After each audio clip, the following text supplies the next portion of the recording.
what do? Give up. Write again. Sometimes if people get C or B, they want an A, they'll write again. You fail, you write again. You fail again, you write a third time. And after that, you pass. When you pass, you go to A level. You pass, you go to university. You come out a doctor.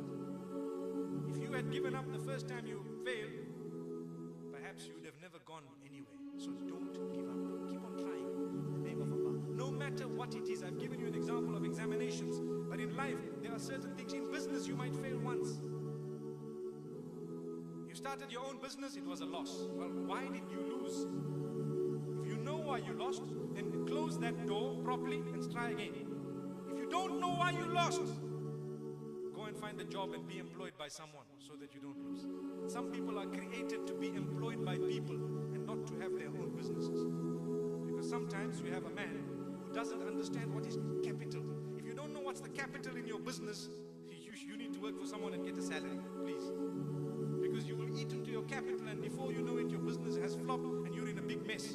But you didn't realize that it was your own doing that resulted in that particular mess. And this is why even in the hadith of Rasulullah sallallahu alaihi wasallam, he speaks about how important it is for us to concentrate on our own matters instead of leading ourselves to the path of destruction by worrying about other people in a negative way. You know, when you're worried about your brother who is poor, that's a good worry if you're going to give him wealth.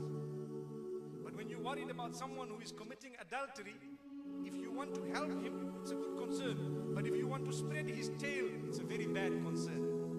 Leave it. It doesn't concern you. If you want to help him, you can guide him in a positive way. But if you want to backbite about him, forget.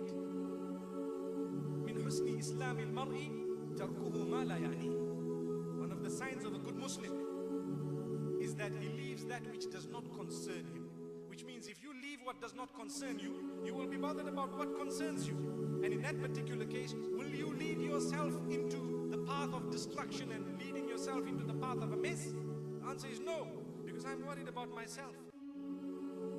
So we need to constantly make dua to Allah subhanahu wa ta'ala. We ask Allah subhanahu wa ta'ala to open our doors at all times and love for your brethren what you love for yourself. If you don't like people to spread rumor about you, be careful. Don't spread rumor about someone else. Like we said moments ago, people don't realize the effect, the evil effect of their evil deeds. Sometimes when we engage in sin, then the barakah or the blessings from our sustenance is snatched away. Inna ar-rajula la yuhramu ar-rizqu bil-dhanbi yusibuhu. A person, a man can lose some of his sustenance because of a sin that he is not leaving.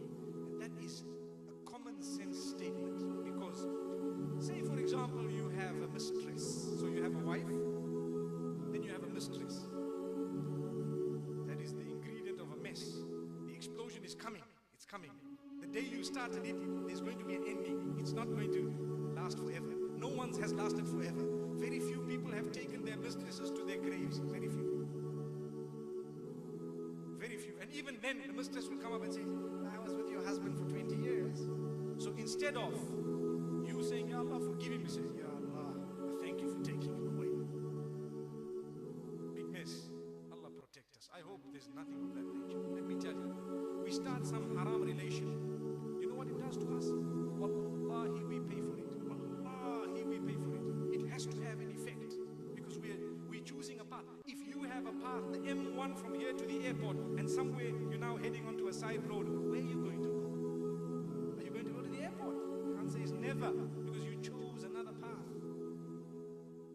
You chose another path, which is leading in another direction. If you quickly come back, you cut your losses and you quickly return back to the path and you're going back to the airport. If not, not only you missed your flight, but you don't even know where you're heading. So there is a path to happiness, a path to goodness, and a path to paradise. With the minute you start a wrong relation somewhere, you have diverted. You will not come to that path unless you count your losses, seek forgiveness, and get back onto it, inshallah. Leave whatever bad it was. If not, that costs more money than your legal wife. Remember that. Why? Your legal wife, mashallah, she cooks for you, she's at home, and everything happens, you know, your children are there, they're paying rent. I want to stay in a 5-star, stay in that area there. And where are you eating? Oh, I don't have time. Oh, we'll eat out, don't worry. So what you spend for food 1 month in your proper home, that goes in 1 day here. And then what happens? Let me show you the effect of a mess. You come to your legitimate home where they haven't even spent your money much. They're so calm and relaxed. You get so angry for any small thing that happens in the house. Why? Because your money is going there. That's why. So from there, you say, hi darling, how are you? And when you come to your real wife, what happens? Why is this like this? You haven't yet done this. Why are the children not in bed? Why is this? Why? Because you can't do that side. That's the reason. You know the joke? Some of you might have heard it. One of my talks where there was a man, soft-natured man. You might have heard it. See, they are nodding.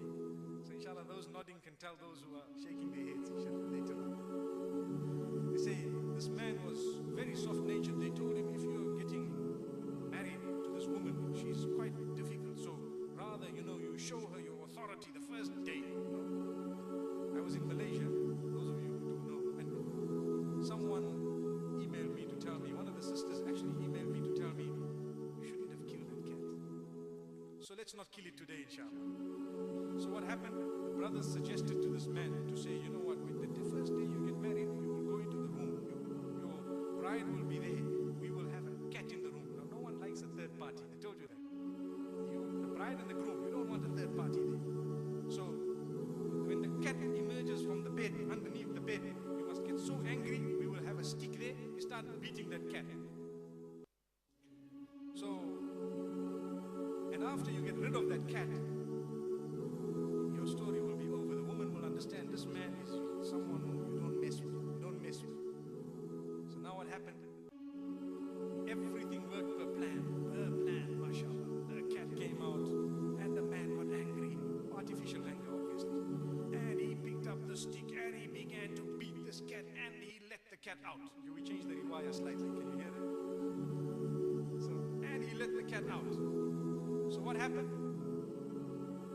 Woman was frightened. Yo, this man, I heard he was soft-natured. Look at this. Hey.